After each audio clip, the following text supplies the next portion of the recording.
മഹാനായ ഖുതുബുൽ ആലം CM വലിയുല്ലാഹി മുഹമ്മദ് അബൂബക്കർ മുസ്ലിയാർ അവരുടെ വീട്ടിൽ വെച്ച് നടത്തുന്ന ഈ പരിപാടിയിൽ ഇന്ന് അവിടുത്തെ അനുജ സഹോദരനും വലിയ ഒരു പണ്ഡിതനും മഹാനുമായിരുന്ന CM സൈനുദ്ദീൻ മുസ്ലിയാരുടെ വഫാത്ത് ദിനമാണ്.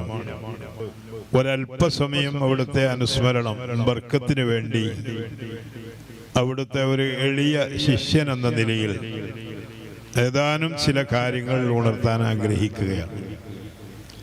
കുഞ്ഞിമാഹിൻ കോയ മുസ്ലിയാരുടെയും ആയിഷ ഹജ്ജുമ്മയുടെയും മക്കളിൽ ആൺകുട്ടികളിൽ രണ്ടാമത്തവരായ സൈനുദ്ദീൻ മുസ്ലിയാർ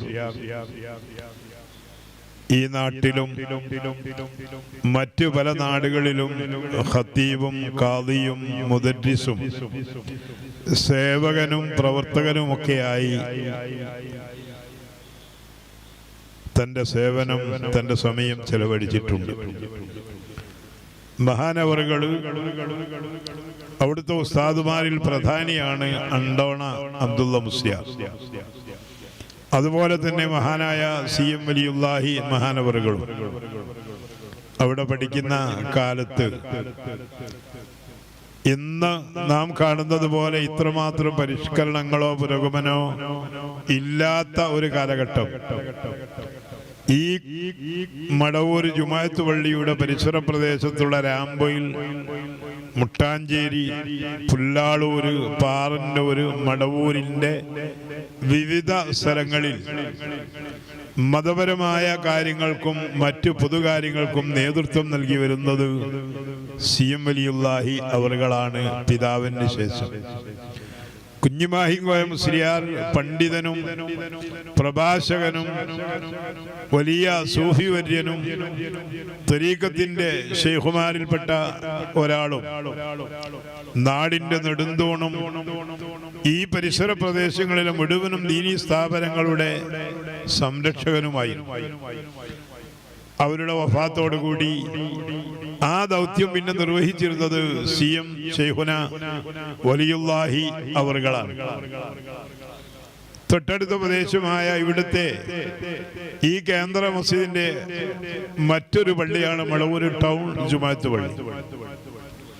ഓത്തുപള്ളിയിൽ ഒതുങ്ങി നിന്നിരുന്ന ഒരു കാലഘട്ടം 1960 വരെ അവിടെ നാട്ടിലെ ചില ഉസ്താദുമാർ, വളരെ പ്രധാനപ്പെട്ട 2-3 പേർ, ഒരു അഹമ്മദ് കുട്ടി മുല്ല, അബൂബക്കർ മുല്ല, മുഹമ്മദ് മുല്ല എന്നൊക്കെ പറയുന്ന ചില ഉസ്താദുമാരാണ് ആ നാടിന്റെ നേതൃത്വം നയിച്ച് അവിടുത്തെ ഓത്തുപള്ളി നടത്തിക്കൊണ്ടുവന്നിരുന്നത്. ഇന്ന് നാം കാണുന്ന സ്കൂളിന്റെ ഗ്രൗണ്ടിൽ റോഡ് സൈഡിലായൊരു ചെറിയ മദ്രസയാണ്, ചെറിയ ഒരു നിസ്കാരപ്പള്ളിയും. പക്ഷെ അതിന്റെ നേതൃത്വം നടത്തുന്നത്, അവിടെ ഏറ്റെടുത്തത്, അത് നിയന്ത്രിക്കുന്നത് ഇവിടെ ദർസ് നടത്തിക്കൊണ്ടിരിക്കുന്ന മഹാനായ CM വലിയുല്ലാഹി അവറുകളാണ്. അദ്ദേഹമാണ് അതിന്റെ പ്രസിഡന്റ്. മറ്റു ഭാരവാഹികളൊന്നുമില്ല. പക്ഷേ ഇവിടെ പഠിച്ചുകൊണ്ടിരിക്കുന്ന സൈനുദ്ദീൻ മുസ്ലിയാരോട്, അനുജ സഹോദരനോട്, അണ്ടോണ ഉസ്താദിന്റെയും പോക്കരട്ടി ഉസ്താദിന്റെയും ഒക്കെ അരികത്ത് പഠിച്ചു വളർന്നു വരുന്ന നല്ല ഒരു സൽസ്വഭാവത്തിന്റെ ഉടമ, അതുപോലെ തന്നെ ധന്യമായ ജീവിതം, പെരുമാറ്റ ശൈലി, ആരെയും വശീകരിക്കുന്ന രൂപത്തിലുള്ള പ്രസംഗങ്ങളും ഖിറാത്തുകളും ഒക്കെയുള്ള അനുജ സഹോദരൻ സൈനുദ്ദീൻ മുസ്ലിയാരോട് ഇവിടുന്ന് നിർദ്ദേശിക്കുന്നു, നീ അങ്ങോട്ട് മാറണം, അവിടുത്തെ സ്ഥാപനങ്ങൾ ഏറ്റെടുത്ത് നടത്തണം, അതിന്റെ ഉത്തരവാദിത്വം നിന്നിൽ ഞാൻ ഏൽപ്പിക്കുകയാണ്. അതുപ്രകാരം 1962 ആധികാരികമായി അവിടുത്തെ സ്ഥാനം ഏറ്റെടുക്കുന്നു. അവിടെ ജുമായില്ല, നിസ്കാരപ്പള്ളിയാണ്, ഒരു ചെറിയ മദ്രസയുമുണ്ട്. ക്ലാസ്സുകളായിട്ടൊന്നും ഒന്ന് പറയപ്പെടാനില്ല. ഏതാനും ഞാൻ ഈ പറഞ്ഞ 3 ഉസ്താദുമാർ, അവർ കുറെ അമലിയാത്തും ദീനിയാത്തും കുറച്ച് ഖുർആനുകളും ഒക്കെ പഠിപ്പിക്കുന്ന ഒരു കാലഘട്ടമാണ്. കാര്യമായ ശമ്പളങ്ങളോ മറ്റോ അതും അവർക്ക് ലഭിക്കുന്നില്ല. ഭക്ഷണങ്ങളുടെ കാര്യം പറയുകയാണെങ്കിൽ ആണെങ്കിൽ അതുമില്ലാത്ത ഒരു കാലഘട്ടം. CM സൈനുദ്ദീൻ മുസ്ലിയാർ അവിടുത്തെ ഖത്തീബായി മദ്രസയിലെ ഉത്തരവാദിത്വം ഏറ്റെടുത്ത് ആ നാടിന്റെ ഭരണം അങ്ങ് ഏറ്റെടുത്തപ്പോൾ ആകെപ്പാടെ ഒരു മാറ്റം. എല്ലാ രംഗത്തും ചെറുപ്പക്കാരനായ പണ്ഡിതനായ സ്വഭാവവും പെരുമാറ്റവുമൊക്കെ അമുസ്ലിങ്ങൾ പോലും അംഗീകരിക്കുന്ന രൂപത്തിൽ ദൂരെ നിന്ന് വരുന്നത് കണ്ടാൽ, ഇന്നത്തെ മാതിരി ഉസ്താദല്ല, അന്ന് മൂല്യാരാണ്. മൂല്യാർ അത് വരുന്ന എന്ന് പറഞ്ഞാൽ പിന്നെ ആരും വല്ലാതെ വർത്തമാനത്തിനോ വാക്കേറ്റത്തിനോ ഒന്നും നിൽക്കുകയില്ല. കാരണം ഇദ്ദേഹം ഒരു പള്ളിയിലെ ഇമാമു മാത്രമല്ല, ഒരു മദ്രസയിലെ ഉസ്താദ് മാത്രമല്ല. അവിടെ ഉണ്ടായിരുന്ന ആ മദ്രസ അന്ന് മഹാനവറുകള് വിദ്യാഭ്യാസ ബോർഡിൽ അംഗീകാരം കൊടുക്കുകയും അംഗീകരിപ്പിക്കുകയും ക്ലാസ് അടിസ്ഥാനത്തിലുള്ള സിസ്റ്റമാറ്റിക്കലായ പഠനം തുടരുകയും ചെയ്തപ്പോൾ ആ മദ്രസ സ്ഥലം പോരാതെ വരികയാണ്. ഒരു ചെറിയ ബിൽഡിംഗ് ആണ്. ഞാനന്ന് 1ാം ക്ലാസ്സിലോ 2ിലോ ഒക്കെയാണ് ഉള്ളത്. മഹാനവറുകൾ അവിടെ വരുമ്പോ അങ്ങനെ എന്തുണ്ടായി, തൊട്ടടുത്ത പറമ്പിന് അപ്പുറത്തേക്ക് ഒരു ആളോട് സ്ഥലം വാങ്ങുകയും വെറുതെ വാങ്ങുകയും ആ പള്ളി നിൽക്കുന്ന അതിന്റെ ഉടമസ്ഥൻ അഹമ്മദ് ക എന്ന് പറയും, അവിടെ ഒരു വയത് നടത്തുകയും വലിയ ഒരു മദ്രസ ഉന്നതമായ രൂപത്തിൽ പടുത്തുയർത്തുകയും ചെയ്തു. ഇപ്പോഴും ഞാൻ ഓർക്കുന്നു, ആദ്യത്തെ പൊതുപരീക്ഷ നടക്കുന്നത് ഒരു 5-6 ആളെ കൊണ്ടാണ് അന്ന് പൊതുപരീക്ഷ നടക്കുന്നത്. 5ാം ക്ലാസ് ഫുൾ പാസ്സായി എന്ന് പറഞ്ഞപ്പോ എല്ലാവർക്കും വളരെയേറെ സന്തോഷവും വിദ്യാഭ്യാസ ബോർഡിന്റെ സർട്ടിഫിക്കറ്റും ഒക്കെ അവിടുത്തെ അന്ന് ആളുകളൊക്കെ വിളിച്ചുകൂട്ടി വിതരണം ചെയ്യുകയൊക്കെ ചെയ്തപ്പോ അതൊരു വല്ലാത്ത ഒരു അനുഭൂതിയായി മാറി. പിന്നെ നിങ്ങൾ ചോദിക്കേണ്ട, അതോടുകൂടി ആ നാട്ടിലെ ദീനീ രംഗം സജീവമാവുകയാണ്. ആവശ്യപ്പെടുന്നു, ഇവിടെ നമുക്ക് ജുമാ വേണം. മഹാനവറുകൾ തന്നെ പറഞ്ഞു അവിടെ ജുമാ തുടങ്ങണം. സൈനുദ്ദീൻ അവിടെ, അങ്ങനെ അവർ സൈനുദ്ദീൻ അവിടെ ഉണ്ടല്ലോ, നമുക്ക് ജുമാ തുടങ്ങാൻ വലിയ പ്രയാസമൊന്നുമില്ല. മലയമ്മ അബൂബക്കർ മുസ്ലിയാരെ കൊണ്ടുവന്ന് മഹാനവറുകൾ ഇവിടുന്ന് ജുമാ കഴിഞ്ഞ് ഇവിടുത്തെ ആളുകളോടുകൂടി ഒന്നിച്ച് നടന്നു വന്ന രംഗം ഞാൻ ഇപ്പോഴെന്നെ കണ്ണിന് മുമ്പിൽ ഇങ്ങനെ കാണുന്നത് പോലെ ഓർക്കുകയാണ്. ഇവിടെ നിന്നുള്ള ആളുകളെയും കൂട്ടി നേരെ അവിടെ വന്നു. അപ്പോഴേക്ക് അവിടെ ജുമാ കഴിഞ്ഞു. മലയം ഉസ്താദിന്റെ പ്രസംഗം തുടങ്ങിയിട്ടുണ്ട്. മലയം ഉസ്താദ് CM വലിയുള്ളാഹിയുടെയും കൂടി ഉസ്താദാണെന്ന് നമ്മൾ ഓർക്കണം. മലയം അബൂബക്കർ മുസ്ലിയാർ മരണപ്പെട്ടു പോയി. ആ തലയെടുപ്പുള്ള പണ്ഡിതരിലുള്ള ഒരാളാണ് മലയമ്മ അബൂബക്കർ മുസ്ലിയാർ. അബൂബക്കർ മുസ്ലിയാർ ഈ പള്ളിയിൽ ദർശനം നടത്തിയിട്ടുണ്ട്. CM വലിയുള്ളാഹി എന്ന് അവിടെ പഠിച്ചിട്ടുമുണ്ട്. അങ്ങനെ അവിടെ ജുമ ആരംഭിക്കുകയും ആളുകൾ ഉൾക്കൊള്ളാൻ കഴിയാതെ വന്നപ്പോൾ പള്ളി പൊളിച്ചു നന്നാക്കണം. സൈനുദ്ദീൻ മുസ്ലിയാർ കമ്മിറ്റി വേറെ ഇല്ല, ഒറ്റ. നമ്മൾ ആലോചിക്കേണ്ടതാണ്, ഒറ്റക്കൊരു മനുഷ്യൻ. പക്ഷെ അയാള് അദ്ദേഹത്തിനെ സംബന്ധിച്ച് പറഞ്ഞാൽ ജോലിക്കാരനാവണോ അതിന് തയ്യാർ, നിർദ്ദേശം കൊടുക്കണോ അതിനും തയ്യാർ, എഞ്ചിനീയറിംഗ് പണി നടത്തണോ അതിനും അദ്ദേഹം തയ്യാർ, കൂലിയും മറ്റു കാര്യങ്ങളും കണക്കാക്കിയിട്ട് വാങ്ങിച്ചു വൈകുന്നേരമാകുമ്പോഴേക്ക് പണിക്കാർക്കൊക്കെ കൊടുത്ത് എല്ലാവരെയും പിരിച്ചുവിടണോ അതിനും അദ്ദേഹം തയ്യാർ. ഇപ്പോഴും ഞാൻ ഓർക്കുന്നു, ചില സ്ഥലങ്ങളിൽ നിന്നൊക്കെ സാധനങ്ങൾ എത്തിക്കാൻ ഇന്നത്തതുപോലെ വാഹന സൗകര്യങ്ങളില്ല. അവിടുത്തെ ചെറുപ്പക്കാരെ വിളിച്ച് ഉസ്താദ് പറയും, ഇന്ന് നമുക്ക് ഇന്നൊരു സാധനം കൊണ്ടുവരാനുണ്ട്. എന്നാല് ഒന്നിച്ച് ആ അങ്ങാടിയിൽ അപ്പോൾ ആരൊക്കെയാണോ ഒരങ്ങോട്ട് പോവാണ്, മരം കൊണ്ടുവരാൻ, അതുപോലെ തന്നെ മെറ്റൽ കൊണ്ടുവരാൻ, അതുപോലെ കല്ലെടുത്തിക്കാൻ. ഇങ്ങനെ നാട്ടുകാരുടെ വലിയ ഒരു കൂട്ടായ്മ മഹാനവരുടെ പെരുമാറ്റവും ശൈലിയും കൊണ്ട് സംഘടിപ്പിച്ചെടുത്ത ആ നാട്ടുകാർ, അതിൽ പലരും ഇന്ന് മരണപ്പെട്ടു പോയി. കുറച്ച് ആളുകളൊക്കെ ജീവിച്ചിരിപ്പുണ്ട്. ഏതോ ആവട്ടെ, അവരിലൊക്കെ ശ്രമഫലമായി പള്ളിയും പുതുക്കി പണിതു. അങ്ങനെ പള്ളിയും 2 മദ്രസ റോഡിന്റെ അപ്പുറവും ഇപ്പുറവുമായി, അതും 2ാമത്തെ മദ്രസ മേലോട്ട് പടുത്തുയർത്തി. ആര്? ഒറ്റക്ക് ഒരു സൈനുദ്ദീൻ മുസ്ലിയാർ. ആ നാട്ടിലെ ഒരു പറ്റം ചെറുപ്പക്കാരുടെ അല്ലെങ്കിൽ ചെറുപ്പക്കാരികളുടെ, നാട്ടിലെ ആഭാരവൃദ്ധം ജനങ്ങളുടെ അംഗീകരിക്കപ്പെടുന്ന ഒരു ഖത്തീബായി, ഖാദിയായി, മുദരിസായി, സദർമല്യമായി സേവനം എത്തിക്കുകയാണ്. ഇതൊക്കെ അവിടെ ചെയ്തു. പറയുമ്പോ ബാക്കവിയോ ഫൈസിയോ ദാരിമിയോ അസ്സനിയോ ഒന്നുമല്ല, അങ്ങനത്തെ ഒന്നുമല്ലാത്തൊരു പണ്ഡിതൻ. പക്ഷേ എല്ലാവരുടെ മുമ്പിലും ആരുടെ മുമ്പിലും ധൈര്യമായി ഒരു മുസ്സല പറയാൻ നല്ല കെൽപ്പുറ്റ പണ്ഡിതൻ. ആരും മുമ്പിലും മസല പറയും, വിട്ടുകൊടുക്കുകയില്ല. അത് വളരെ കറക്റ്റുമായിരിക്കും. അങ്ങനെ നാട്ടിലെ എല്ലാ കാര്യങ്ങളും ഇടപെടാൻ തുടങ്ങി. ഇപ്പോഴും ഞാൻ ഓർക്കുന്നു, ഇപ്പോൾ റിട്ടയർഡായി, കഴിഞ്ഞ ആഴ്ച റിട്ടയർഡായ പള്ളിയുടെ തൊട്ടടുത്ത വീട്ടിലൊരു മാഷുണ്ട്, അബ്ദുറഹ്മാൻ മാഷ് എന്ന് പറയും. അദ്ദേഹം എൻ്റെ വീടിൻ്റെ തൊട്ടടുത്തായിരുന്നു താമസം. ഒരു ദിവസം എന്നോട് പറഞ്ഞു, ഞാൻ SSLC കഴിഞ്ഞിങ്ങനെ റൂട്ടിലൂടെ അവിടെയും ഇവിടെ ഇങ്ങനെ കയറി ഇറങ്ങുമ്പോൾ ഉസ്താദ് ജനദീപ് സാർ വിളിച്ചത്, അബ്ദുറഹ്മാൻ ബടവ എന്താ ചെയ്യുന്നത്? ഞാൻ SSLC കഴിഞ്ഞു. അപ്പൊ ഇന്നത്തെ മാതിരി A+ഓ B+ഓ കോളേജോ അഡ്മിഷനോ അനുമോദിക്കാനോ ഒന്നും ആരുമില്ല. പക്ഷെ ഇവര് വിളിച്ചിട്ട് ഉസ്താദ് തലോടിയിട്ട് പറയാണ്, നിനക്ക് ഞാനൊരു TTC പരീക്ഷയുടെ ഫോം കോഴിക്കോട് പോയി വാങ്ങിയിട്ടുണ്ട്, എന്നാ ഇതൊന്ന് പൂരിപ്പിച്ചു കൊടുങ്ങി TTC എഴുതണം. ഒരു കുട്ടിയോട് പറയാണ് TTC എഴുതണേ. അതിന്റെ ഫോം ആരാ കൊണ്ടുപോകുന്നത്? ഇവര് വാങ്ങിക്കൊണ്ടുവന്നത് കോഴിക്കോട്. ഓനോട് ചോദിക്കാതെ, ആളോട് ചോദിക്കാതെ കോഴിക്കോട് നിന്ന് വാങ്ങിക്കൊണ്ടുകൊണ്ട് ഓനെ വിളിച്ചിട്ടുണ്ടാ ഇതൊന്ന് പൂരിപ്പിച്ചിട്ട് കൊടുക്കുക. ഓൻ പൂരിപ്പിച്ച് കൊടുത്തു. ഓന് TTC കിട്ടി. കിട്ടിയപാട് പാസ്സായി, പരീക്ഷ എഴുതി പാസ്സായി, ഉടനടി സ്കൂളും കിട്ടി. ഇപ്പൊ റിട്ടയർഡ് ആയി. ഇപ്പോഴും പറയും, അനന്തരമൻ പറയും, എന്നെ TTC പഠിപ്പിച്ചത് എനിക്കതിന്റെ വേള എൻ്റെ ഉപ്പയല്ല, എൻ്റെ ഏട്ടന്മാരും അല്ല, എൻ്റെ അമ്മമാരും അല്ല, ആരാ? മുസ്ലിയാരാണ്. തൊട്ടടുത്തൊരു പീടി ഉണ്ടായിരുന്നു. ഒരു മുസ്ലിം നാരായണൻ നാരാണ് കച്ചവടക്കാരൻ. നാരായണൻ നാര് ഉസ്താദ് പള്ളിയിൽ എവിടെയെങ്കിലും ഉണ്ടോ കുട്ടികളോട് പറയുമ്പോൾ ഒരൊറ്റ കുട്ടി മിണ്ടി പോകരുത്, ഉസ്താദല്ല മൊയ്ലിയാരുണ്ട് പള്ളിയിൽ. നാരായണൻ നാർക്ക് ഏറ്റവും ബഹുമാനം. അതിന് തൊട്ടടുത്തുണ്ടായിരുന്നു വേറെ ഒരു മുസ്ലിം സഹോദരൻ, ഒരു വീട്. പള്ളിയുടെ ഏറ്റവും അടുത്ത അയൽവാസികൾ അവരാണ്. ഒരു ദിവസം അവിടെ പ്രായം ചെന്ന ഒരാള് ഉസ്താദിന്റെ ശ്രമഫലമായി മൈക്ക് സെറ്റ് വെച്ച് പള്ളിയിൽ, അതേ തൊള്ളവാങ്കാണ്. മൈക്ക് സെറ്റ് വെച്ചപ്പോ ഇയാൾ രാവിലെ വന്ന് ചായ കുടിച്ച് വന്നിട്ട് ഉസ്താദിന്, അല്ല മൂല്യാരെ, നിങ്ങള് ഇന്നലെ ഞാൻ നിൽക്കാൻ ഞങ്ങൾ പുറത്തേക്ക് നിങ്ങൾ വിളിച്ചായിരുന്നു, അങ്ങനെയാണ് വിളിച്ചത്, ബാങ്കൊന്നും ഞാൻ കാരണം ഞങ്ങൾ വിളിച്ചായിരുന്നു കേട്ട്. പക്ഷെ ഉച്ചക്കും മോന്തിക്കും രാത്രി ഒന്നും പറയുന്നതല്ലല്ലോ, രാവിലത്തെ 2 നദിയുണ്ടല്ലോ. ഇയാൾ അറിയാം 2 നദിയുണ്ടല്ലോ. അപ്പൊ ഉസ്താദ് ചിരിച്ചു. എന്നിട്ട് പറഞ്ഞു, ഞാൻ 2 നദിയുണ്ട്. അതിന് അർത്ഥവും പറഞ്ഞു കൊടുത്തു.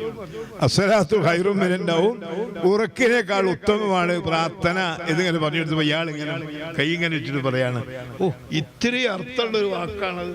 അപ്പൊ നിങ്ങൾക്ക് മുസ്ലിങ്ങളുമായുള്ള ബന്ധം. ഒരു MN നായർ ഉണ്ടായിരുന്നു. MN നായർ എന്ന് പറഞ്ഞാണ് CM വലിയുള്ളാഹിയുടെ ഉറ്റ സുഹൃത്താണ്. അതെ, അല്ല, CM ജനദീപ് സാറിയുടെ ഒരു ഉറ്റ സുഹൃത്താണ്. എന്ത് വിഷയം ഉണ്ടെങ്കിലും അദ്ദേഹത്തോട് സംസാരിക്കും. ഇനിയോ നാട്ടിലൊരു പ്രശ്നമുണ്ടായി, ഞങ്ങളവിടെ ഭാഗത്തേക്ക് റോഡിന്റെ പ്രശ്നമുണ്ടായി. ആ റോഡ് എടുപ്പിക്കുന്ന പണിയെടുപ്പിക്കുന്നത് ജനുദ്ദീൻ സാർ. ആ റോഡിന് പണിയെടുപ്പിക്കുന്നത് കൊടയും പിടിച്ച് നിൽക്കുകയാണ്, പഠിക്കാതിരുത്ത്. എന്നിട്ട് അവിടെ കൊത്ത് ഇവിടെ കൊത്ത്, അങ്ങോട്ട് എടുക്കുക ഇങ്ങോട്ട് എടുക്കുക, അളവൊക്കെ പിടിക്കും. കാരണം എന്താ, ഉസ്താദ് മീറ്റർ പിടിച്ചാൽ പിന്നെ ആർക്കും അഭിപ്രായം ഉണ്ടാവും. അത് പറ്റൂല എന്നറിയില്ല. ആ ഉസ്താദ് എടുത്തോളി, മുലിയാർ എടുത്തോളി, മുലിയാരാണ് ഞാൻ പറഞ്ഞു, മുലിയാർ എടുത്തോളി. അങ്ങനെയാണ് ഇപ്പൊ ഞങ്ങൾ ആ ഭാഗത്തേക്കുള്ള റോഡ്. ഞാൻ പലപ്പോഴും പറയാറുണ്ട്, CM ജനുദ്ദീൻ സ്മാരക റോഡ്, നീ റോഡിന് പേര് വെക്കണം. പക്ഷെ അത് അംഗീകാരം വരുന്നില്ല, എന്തോ അറിയില്ല. ഏതോ ആവട്ടെ, ആ റോഡ് വളരെ പ്രശ്നം പിടിച്ച റോഡാണ്. ആ റോഡിന് പണിയെടുപ്പിക്കുന്ന ആരാ? ഈ മുസ്ലിയാർ ഏരിയത്ത് നിന്നുകൊണ്ടാണ്. ഞങ്ങളുടെ ഭാഗത്തൊരു പള്ളിയുണ്ട്, ഇപ്പോഴും ഉണ്ട്, ജുമായത്തുണ്ട്, പൊയിൽ പള്ളി എന്ന് പറയും. ഇപ്പോൾ ജുമായും മഹല്ലൊക്കെ ആയി, മദ്രസയുണ്ട് സ്വന്തം. വലിയ ആളെ കൊണ്ട് വിളിച്ചാൽ പണ്ട് ഒരു 10-20 ആള് മാത്രമേ വീടേ ഉള്ളൂ. അവിടെ വന്ന് അവിടെ ഒരു പള്ളി ഉണ്ടാക്കി, ചെറിയൊരു പള്ളി, പഴയ ഒരു പള്ളി. അത് പൊളിച്ചിട്ടൊരു പള്ളി ഉണ്ടാക്കി. ഇവിടുത്തെ പൊളിച്ച പള്ളിയുടെ സാധനങ്ങൾ കൊണ്ടുപോയിട്ട് തിരിഞ്ഞ് മുഷാല അവിടെ അങ്ങനെ നിന്നിട്ട് ഓരോരുത്തരും വരുമാനോളും കൊണ്ട് ഇന്ന് കൂലി കൊടുക്കാൻ പൈസ അങ്ങോട്ട് എന്തെങ്കിലും പൈസ കീച്ചത്തിലാണ്. ആരും കൊടുക്കും, കൊടുക്കാത്ത പോലെ ആരും ഉണ്ടാകും, എല്ലാവരും കൊടുക്കും. ആ നാട്ടിലെ ഉസ്താദുമാർ, ഞാൻ പറഞ്ഞ 3 ഉസ്താദുമാരെയും ആ മദ്രസയിൽ വെച്ചിട്ട് പിരിച്ചുവിടാതെ ഉണർത്തിക്കൊണ്ടുവന്നു. അപ്പൊ അതുവരെ അവിടെയുള്ള ശിഷ്യന്മാർ മുഴുവനും അവരെ അംഗീകരിക്കുന്നവര് ഈ മൂല്യാരെയും കൂടി അംഗീകരിക്കാൻ തുടങ്ങി. കാരണം എന്താ, അവർക്കൊക്കെ മുന്തിയ പരിഗണന ഉസ്താദ് നൽകുകയാണ്. എന്നിട്ടോ ഓരോരുത്തരുടെയും അഭിരുചിക്ക് ഒത്തുകൊണ്ട് അവരെ എങ്ങനെ കൊണ്ടുപോകണം. ഞാൻ 1ാം ക്ലാസ്സിൽ ചേർന്നു. 2ലും 3ലും ഒക്കെ ഈ പറഞ്ഞ ഉസ്താദുമാരാണ്. 5ാം ക്ലാസ്സിൽ എത്തിയപ്പോൾ ജനുദ്ദീൻ മുസ്ലിയാരാണ് എൻ്റെ ഉസ്താദ്. 5ാം ക്ലാസ്സിൽ 5, 6 ക്ലാസ്സിൽ മഹാനവറുകൾ തന്നെയാണ്. 6ഇല്ല, പക്ഷെ ഞങ്ങൾക്ക് അന്ന് 5 കഴിഞ്ഞ ഒരു കാർ എടുത്തു തന്നു. എന്നിട്ടോ എവിടെ കൊണ്ടുപോയി ചേർക്കണം? നമ്മൾ ഉപ്പാരോടല്ല ചോദിക്കുന്നത്, ഉസ്താദ് സ്വന്തം ഞങ്ങളോട് പറയാണ്, നിങ്ങളെ ഞാൻ ഇന്നടുത്ത് കൊണ്ട് ചേർക്കാൻ പോകണം. ചേർത്തിട്ടാണ് പറയാ, മോനെ എന്നടുത്ത് കൊണ്ടാക്കിയിരുന്നു. ഉള്ള ഉത്തരവാദിത്തം ആർക്കാ? ഉസ്താദിൻ്റെതാണ് ഉള്ളുത്തരവാദിത്തം. ഇനി എന്തെങ്കിലും ഒരു കല്യാണാലോചന വന്നു, ഞങ്ങൾ പോലത്തെ ആളുകൾ ആരോ അന്വേഷിക്കാമെന്നാ പറയാ, അപ്പനോടല്ല ചോദിക്കേണ്ടത്, എന്നോടാ ചോദിക്കേണ്ടത്, ഞാനതിന് മറുപടി പറയുന്നത്. ആര്? ഈ ഉസ്താദ് അവരുകൾ ഏറ്റെടുക്കുക, നാട്ടിലെ മുഴുവൻ കാര്യങ്ങളും ഏറ്റെടുത്ത് മുന്നിൽ. റോഡ് പണി, മരണം, അസുഖം എന്ന് വേണ്ട ഏത് വലിയ പറഞ്ഞു തീർക്കാത്ത പലരും കൈവിട്ടുപോയ കീറാമുട്ടി വലിയ വലിയ കേസുകൾ മുപ്പര് സുന്ദരമായി കൊണ്ട് എടുത്ത് കൈകാര്യം ചെയ്യുന്നതാണ്. എങ്ങനെയാണ് അള്ളാഹു പോലെ ഞങ്ങൾക്കറിയില്ല. ഞാൻ തന്നെ ഇടപെട്ടിട്ടുണ്ട് എൻ്റെ ബന്ധത്തിലും അല്ലാത്തതും ഒക്കെ. ഒരു 3 എണ്ണം എൻ്റെ സ്വന്തം കുടുംബത്തിൽപ്പെട്ടത് എല്ലാവരും ഒഴിവാക്കിയിട്ട് മുപ്പര് ഞാനോ നോക്കട്ടെ, മുപ്പര് 2 3 അങ്ങോട്ട് കൊണ്ട് വിളിച്ചു അറിയുന്ന കാര്യം ക്ലിയറായിട്ട് അതിൽ കൂട്ടി യോജിപ്പിച്ചുണ്ടാവും, വിട്ടുപോയതുണ്ടാവും, ഏതോ ആവട്ടെ പ്രശ്നങ്ങൾ സുന്ദരമായി പരിഹരിക്കും. തന്നെയല്ല വേറെ അങ്ങനത്തെ കാര്യത്തിൽ ഇറങ്ങുമ്പോ പള്ളിയിൽ നിന്ന് കൊണ്ട് പുറത്ത് പോകാൻ ഇറങ്ങുമ്പോൾ മുമ്പ് പറയും ഇതിന് കുറച്ച് പണി ഉണ്ടാവും, അല്ലെങ്കിൽ പെട്ടെന്ന് ശരിയാവും. എന്തായാലും ഒരു എന്താ പറയാ ശകുനോ നമ്മളിങ്ങോട്ട് ഇറങ്ങുമ്പോൾ കാണുന്ന ഒരു വിഷയം. അതെ, ആ കാണുന്ന ആ കാഴ്ചയിൽ മുമ്പ് പറയും ഇത് പെട്ടെന്ന് കഴിയും, അതറിയാം പെട്ടെന്ന് കഴിയും, അല്ലെങ്കിലോ കുറച്ച് താമസം ഉണ്ടാവും, കഴിയോ കുറച്ച് താമസം. അതങ്ങനെ ഉണ്ടാവില്ല, കറക്റ്റായിരുന്നു. അതേപോലെ നിങ്ങൾക്ക് തോണ്ട ഒരു ബിൽഡിങ്ങിന് വർക്ക് എടുക്കുകയാണെങ്കിൽ അവിടെ ഒന്നിങ്ങനെ നോക്കിയിട്ട് പറയും ഒരു 2 പോയിന്റിന്റെ ഉയരം കുറവുണ്ടല്ലോ അവിടെ, ടാപ്പ് പിടിച്ച് നോക്കിയാൽ കറക്റ്റായിരിക്കും. അങ്ങനെ ഒരു കഴിവ് ഒരു മൂല്യാർക്ക് അങ്ങനെ ഒരു കഴിവ്. എന്താ പിന്നെ പറയാ, ഖാദിയാണ്, ഖത്തീബാണ്, മുദരിസാണ്, നാട്ടുകാരനവരാണ്, കമ്മിറ്റി ഒന്നുമില്ല, ഒരു കമ്മിറ്റിയില്ല. ആരാ കമ്മിറ്റി? ഉസ്താദ് പ്രസിഡന്റാണ്, മറ്റേ ഉസ്താദ് കൈകാര്യം ചെയ്യുക, കാര്യങ്ങളൊക്കെ കഴിയും. എന്തുണ്ടെങ്കിലും അവിടെ പോയിട്ട് ചോദിക്കും, അവിടെ പള്ളി ചെയ്യാൻ, പള്ളി വലുതാക്കാൻ, മദ്രസ വലുതാക്കാൻ, കുട്ടികളെ വേറെ അധ്യാപകർ പുറമെന്ന് വരുന്ന വലിയ വലിയ ആലിമീങ്ങളെ, സഖാഫികളെന്നില്ല, ഫൈസിമാരെ തന്നെ കൊണ്ടുവന്ന് നിർത്തിയിട്ട് മദ്രസ ഉയർത്തിക്കൊണ്ടെന്ന് എനിക്കറിയാം. പരിസര പ്രദേശത്തിന് ഒരുപാട് മദ്രസകളെ കൂട്ടിയിട്ട് ആരും ആലോചിക്കാത്ത കാലത്ത് നിബിദിന റാലിയാണ്. 5 8 10 മദ്രസയിലെ രക്ഷിതാക്കളെ, അധ്യാപകരെ, കുട്ടികളെ സംഘടിപ്പിച്ചു കൊണ്ടുവന്നിട്ട് മടവൂരിൽ വെച്ച് റാലിയും അവർക്ക് ഭക്ഷണവും വൈകുന്നേരം ഒരു നബിദിന പ്രോഗ്രാം. ആരും ആലോചിക്കാതെ നരിക്കുനി റേഞ്ച് സ്ഥാപിച്ചെടുക്കാൻ മുന്നിൽ നിന്ന് വെക്കുന്നതാണ്. പരിസരത്തെ മദ്രസകൾ മുഴുവനും സമസ്യയിൽ അംഗീകരിപ്പിക്കാൻ ഓടിപ്പാഞ്ഞ് നടന്ന് അതൊക്കെ ഉണ്ടാക്കി സുന്നത്ത് ജമാഅത്തിന് കരുത്തരായ നേതാക്കളുടെ മുഴുവൻ മുന്നിലും തറപ്പിച്ച് നിൽക്കുന്ന ഒരു വ്യക്തിയാണ് CM സൈനുദ്ദീൻ മുസ്ലിയാർ. AP ഉസ്താദിന്റെ ബന്ധം മകളുടെ വിവാഹത്തിലൂടെ സ്ഥാപിച്ചിട്ടുണ്ട്. അതേപോലെ തന്നെ മകള് മരണപ്പെട്ടു പോയി, ഖബറിൽ അല്ലാഹു തആല ഖബറിടം വിശാലമാക്കി കൊടുക്കട്ടെ. ആ കല്യാണങ്ങള് മുസ്ലിയാരുടെ ഹജ്ജ് യാത്ര, അതൊക്കെ നാട്ടിലെ ജനങ്ങളുടെ ഒരാവശ്യം, ആവശ്യമല്ല, നാട്ടിലെ ജനങ്ങൾ ആവശ്യമാണ് നടത്തിവരുന്നത്. അന്നത്തെ കല്യാണം മോളെ കല്യാണമൊക്കെ ഞാൻ ഓർക്കുകയാണ്. രാവും പകലും ഒന്നിച്ചിവിടെ ശിഷ്യന്മാരും ബന്ധപ്പെട്ടവരും ഒന്നിച്ച് എന്താ വേണ്ടത് ചോദിച്ചിട്ട് ഇങ്ങനെ കയറി ഇറങ്ങി കല്യാണം നടത്തുന്നു. അതുപോലെ തന്നെ ഹജ്ജ് യാത്ര, അത് വളരെ മുമ്പാണ് യാത്ര പോയത്, കപ്പൽ യാത്രയിലാണ്, വളരെ ചെറിയ ചെലവാണ്. പക്ഷെ ഒരു ദിവസം പറഞ്ഞു എല്ലാ ഹജ്ജ് യാത്രക്ക് എത്ര ചെലവുണ്ടെന്ന് എനിക്കറിയില്ല, അതങ്ങനെ നടന്നുപോയി. മദ്രസയിലെ അധ്യാപകനാണ്, പക്ഷെ ഞാൻ ഹജ്ജ് യാത്ര നടത്തി. ഉമ്മ പിന്നീടാണ് ഹജ്ജിന് പോകുന്നത്. ആ ഉമ്മ ഹജ്ജിന് പോകുമ്പോ ഈ കൊലായിൽ നിന്ന് ഞങ്ങളൊക്കെ മിറ്റം നിറച്ച ആളുകൾ, വെള്ളം നിറച്ച ആലിമ്യങ്ങളെമ്പാടും ഉമ്മ ഹജ്ജിന് പോവുകയാണ്. ഹസൻ മുസ്ലിയാർ വൈകുന്നേരം വന്നു. ഉമ്മ ഇളമയാണ്, കണ്ട് ലോകിയൊക്കെ പറഞ്ഞു പോയി. ഇവിടുത്തെ സൈനുദ്ദീൻ മുസ്ലിയാരുടെ സഹോദരിയുടെ ഭർത്താവാണ് ഉമ്മാനെ കൊണ്ടുപോകുന്നത്, ഹജ്ജിന് കൊണ്ടുപോകുന്നത്. അപ്പോ ഇവിടെ ഇരിക്കുന്ന ജ്യേഷ്ഠൻ മുഹമ്മദ് മുസ്ലിയാർ, സൈനുദ്ദീൻ മുസ്ലിയാർ എല്ലാവരും ഇവിടെ വരാന്തയിൽ കൊലായിലൊക്കെ മഗ്‌രിബ് നിസ്കരിച്ച ഉമ്മ ഇറങ്ങി അവിടെ നിന്ന് ഇങ്ങോട്ട് കടന്നില്ല, വെറുതെയും മൃഗയൊക്കെ ഇട്ട് അല്ല മറയോടുകൂടി ഉമ്മ അവിടെ നിന്നപ്പോൾ ശൈഖുന ഇവിടെ ഒരു കസാലയിലിരുന്നു. അപ്പൊ കുറേ മൂല്യന്മാരുണ്ട്. ജ്യേഷ്ഠൻ മുഹമ്മദ് മുസ്ലിയാർ അൽ ഫാത്തിഹ ഫാത്തിഹൊക്കെ എല്ലാവരും ഓതി, മറ്റുള്ളവരൊക്കെ ഫാത്തിഹ ഓതി. അപ്പൊ എല്ലാവരും മനസ്സിലാക്കി ഇപ്പൊ ഒരു ഗംഭീര ദുആ ഇപ്പൊ കിട്ടും, കാത്തുക്കുക. അപ്പൊ മുപ്പര് എന്നെ പറഞ്ഞോളൂ, നിങ്ങൾ ദ്വാരക്കും, നിങ്ങൾ തയ്യാറാവുക. ശൈഖുനാന്റെ മുമ്പിൽ ദ്വാരക്കാൻ ആരെങ്കിലും തയ്യാറാവും? അവസാനം മുഹമ്മദ് മുസ്ലിയാർ പറയാണ്, നിങ്ങൾ ഇവിടെ ഉള്ള പോലെ ആരും ഇപ്പം ദ്വാരക്കൂല, നിങ്ങൾ തന്നെ ദ്വാരക്കണം. മുത്താലിമീങ്ങളെ, ഉസ്താദുമാരെ, എന്താ ഉണ്ടായതെന്നറിയോ? കൈ ഇങ്ങനെ പൊക്കി പിടിച്ച് അല്ലാഹുമ്മ അല്ലാഹുമ്മ ഒറ്റ വാക്ക് അതിലറിയുന്നു. കണ്ടതാ, ആരോ പറഞ്ഞു കേട്ടാണ് അല്ലാഹുമ്മ. എന്തതിനർത്ഥം? അല്ലാഹു. എല്ലാ വീട്ടിലേക്ക് എൻ്റെ ഉമ്മ അജിനുവാണ്, യാത്രയിൽ വിഷമുണ്ടായത്. അങ്ങനെ പോകുന്നു ഞങ്ങളെ കൂടത്തിൽ. ഞങ്ങളൊക്കെ പോയി റെയിൽവേ സ്റ്റേഷനിൽ വണ്ടി വന്നു, വണ്ടിയിലേക്ക് കയറ്റി ഇരുത്തി. ഇവരോടൊക്കെ എല്ലാവരും ചെന്ന് ലാസ്റ്റ് കൈ പിടിച്ചു പറഞ്ഞു, നിങ്ങളൊക്കെ സുഖമായി ഹജ്ജ് യാത്ര കഴിഞ്ഞ് തിരിച്ചു വരും ഇൻഷാ അല്ലാഹ്. ഒന്നും പേടിക്കണ്ട, ഒന്നും പേടിക്കണ്ട. കപ്പലിലാണ്, ഷാബാനിലാണ് പോകുന്നത്. ഷാബാനിലാണ് പോണത്, റമദാനിൽ മക്കത്താണ്.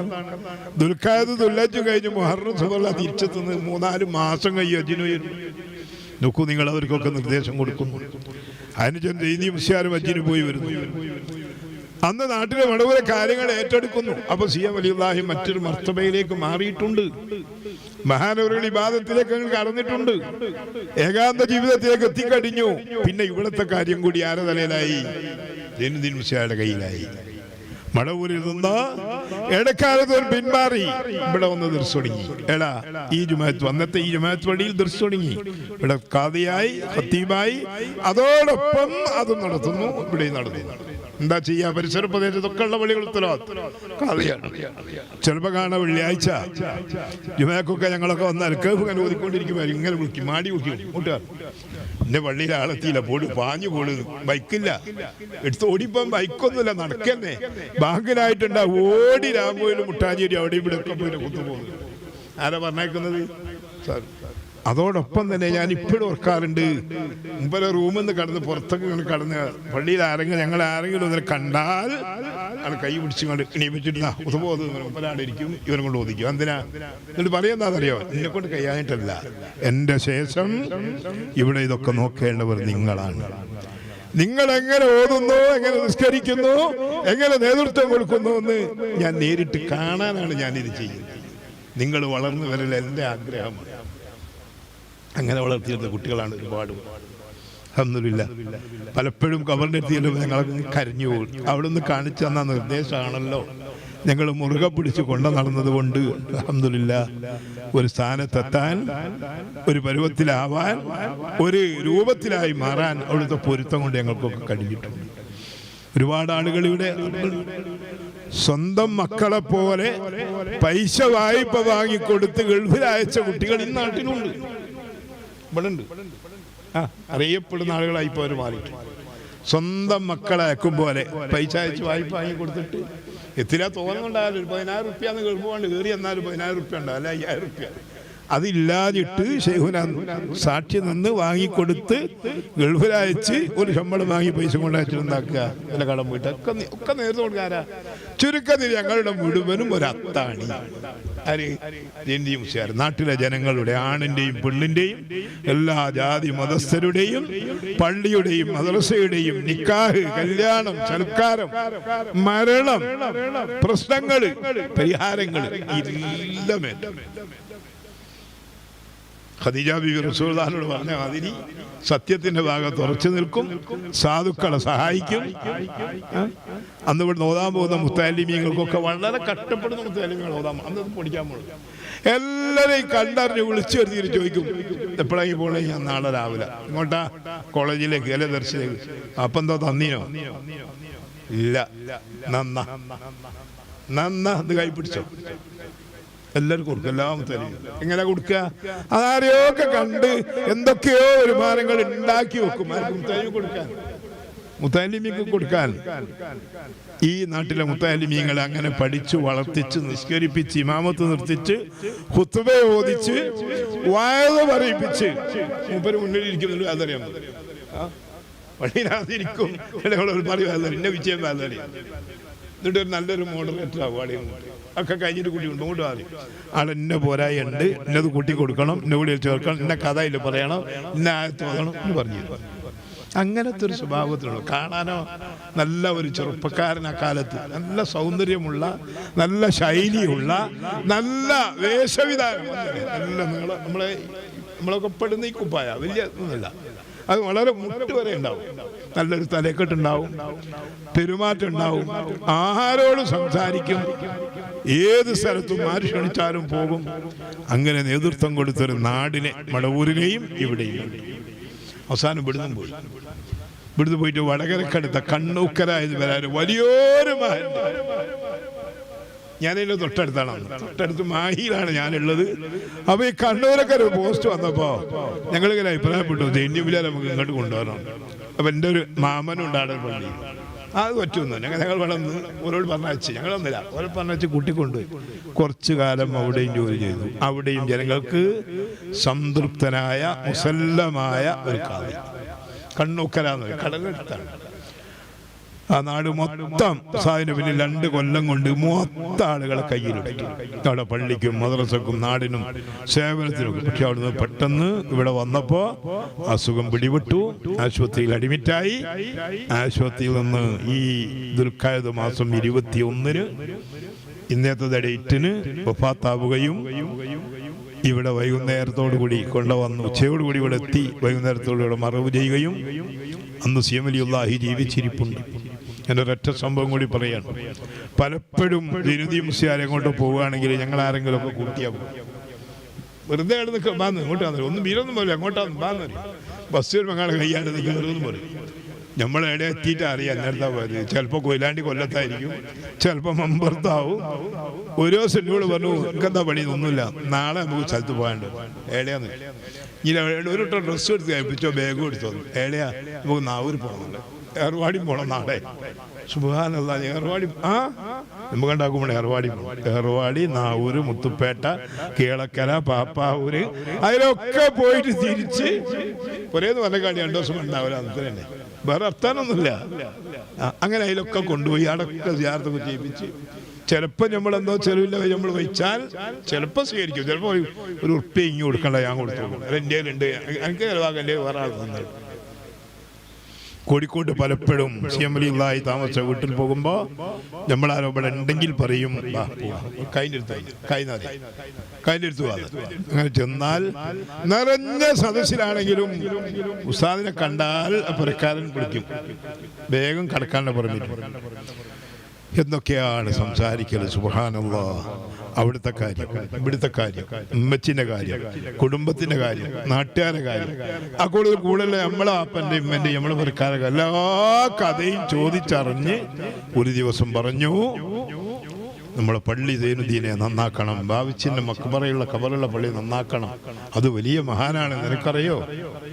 ആളുകൾ അങ്ങോട്ട് സിയാറത്തിന് വരും, പെരുത്ത ആളുകൾ ഒരുമിച്ച് കൂടും.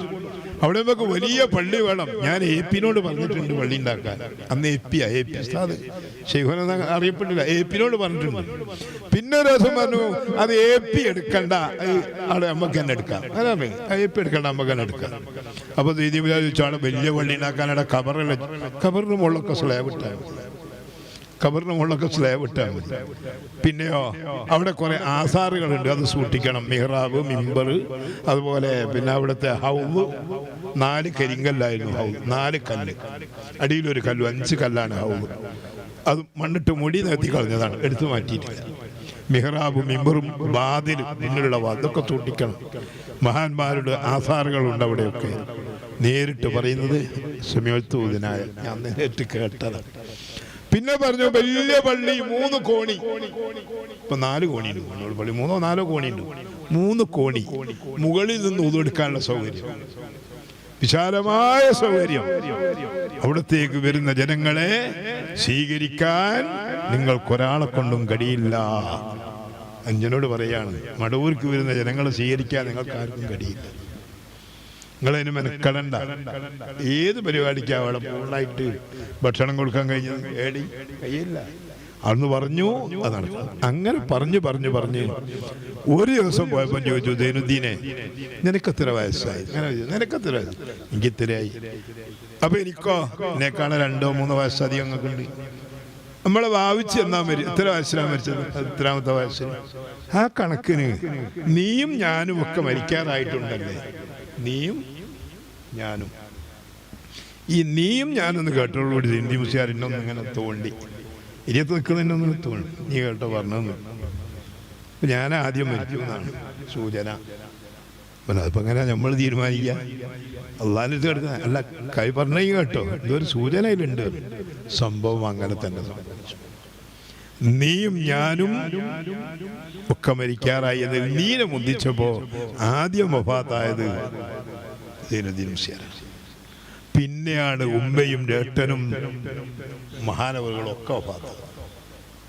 ആലോചിച്ച് നോക്കിയാ, നേരിട്ട് പറയുകയാണ് നീയും ഞാനും ഒക്കെ മരിക്കാറായിട്ടുണ്ട് അല്ലേ? അവിടുന്ന് 2 കൊല്ലം കഴിയും മഹാനവറുകൾ വഫാത്തായി. പിന്നീടാണ് ഏട്ടൻ വഫാത്തായത്. പിന്നീട് ഉമ്മ വഫാത്തായത്. ഉണ്ടോ നിങ്ങൾ? അപ്പൊ ഏതായാലും ശരി, ഔലിയാക്കന്മാരെ കൊണ്ട് ധന്യമായൊരു വീട്, അവരുടെ പാദസ്പർശനമേറ്റ വീട്. ഞങ്ങളൊക്കെ കുട്ടികളായ കാലത്ത് വീട്ടിൽ നിന്ന് വരുമ്പോൾ ഈ ഇടവയിലൂടെ ഇങ്ങനെ നടന്നവർ ജുമാവിടെ. ഏതായാലും വലിയ ഒരു നേതൃത്വം അതോടുകൂടി മടവൂരിൽ അവസാനിച്ചു വഫാത്തോടുകൂടി. പിന്നെ CM വലിയുള്ളാഹിയാണുള്ളത്. അതിവിടെ നാട്ടിലല്ല, അങ്ങ് കോഴിക്കോട് അവിടെയാണ് താമസം. ആ വീട്ടിലാണ്. എപ്പോഴെങ്കിലും ചെന്ന് കണ്ടാൽ കാണാം, അത്ര തന്നെ. പിന്നെ ഞങ്ങൾക്ക് മതപരമായും ഭൗതികമായും കൂടി ഒന്നിച്ച് നേതൃത്വം കൊടുക്കാനുള്ളൊരവസരം ഇവിടെ ഉണ്ടായിരുന്നില്ല. പിന്നെ വരുന്നതൊക്കെ ഏതെങ്കിലും നാട്ടുകാരോ അവരെ ജോലിയെടുത്ത് പോലെ അതിങ്ങനെ നാട് ശ്രദ്ധിച്ചുകൊണ്ട് അവിടത്തേക്കുള്ള റോഡ്, പാലം, വീട്, അസുഖം, മരണം, കല്യാണം, സൽക്കാരം, പ്രശ്നങ്ങൾ, കുടുംബ വഴക്കുകൾ, അതിര് തർക്കങ്ങൾ, ഇതൊക്കെ തീർക്കാൻ ഒരു ആലിമ് ഉപ്പയുടെ കാലത്തുണ്ടായി. പിന്നീട് സൈനുദ്ദീൻ മുസ്ലിയാരുടെ കാലത്തുണ്ടായി. CM വലിയുള്ളാഹിയുടെ ദർസ് നടത്തുന്ന കാലത്തും ഏറെക്കുറെ കാര്യങ്ങൾ. കാരണം ഉപരങ്ങോട്ട് പോകണ്ട, ഉപരത്ത് ഇങ്ങോട്ട് വരികയായി. അപ്പം പരാതികളൊക്കെ ആയിട്ട് ഇവിടെ പള്ളിയിലേക്ക് വരിക. എന്നിട്ട് വന്ന് പറഞ്ഞ ഒരു മസല അല്ലെങ്കിൽ ഒരു വിധിയാണ് പറഞ്ഞാൽ ഇരു കൂട്ടർക്കും സമ്മതമായിരിക്കും, പിരിഞ്ഞടുപ്പും, ഒരു വിഷയം ഉണ്ടാവില്ല. പക്ഷെ അതുകളൊന്നും ഇന്ന് നമ്മളെ നാടുകളിലില്ല. അല്ലാഹു തആല നല്ല നേതൃത്വത്തിന് കീഴിൽ ജീവിച്ച് മരണപ്പെടാൻ, സുന്നത്ത് ജമാഅത്തിന് വേണ്ടി വർക്ക് ചെയ്യാൻ, പാരത്രിക മോക്ഷം കൈവരിക്കാൻ നമുക്കൊക്കെ തൗഫീഖ് ചെയ്യുമാറാവട്ടെ. ആമീൻ എന്ന് മാത്രം പ്രാർത്ഥിച്ചുകൊണ്ട് മഹാനായ സൈനുദ്ദീൻ മുസ്ലിയാർ, അവിടുത്തെ സഹോദരൻ മുഹമ്മദ് മുസ്ലിയാർ, അതുപോലെ സഹോദര പുത്രൻ കുഞ്ഞിമാഹി മുസ്ലിയാർ, മഹാനായ CM വലിയുള്ളാഹി അവരുടെ ഉപ്പ, ഇവരുടെയൊക്കെ കൂടെ സ്വർഗീയാരാമത്തിൽ ഒരുമിച്ച് കൂടാൻ നമുക്കൊക്കെ അല്ലാഹു തൗഫീഖ് ചെയ്യുമാറാവട്ടെ.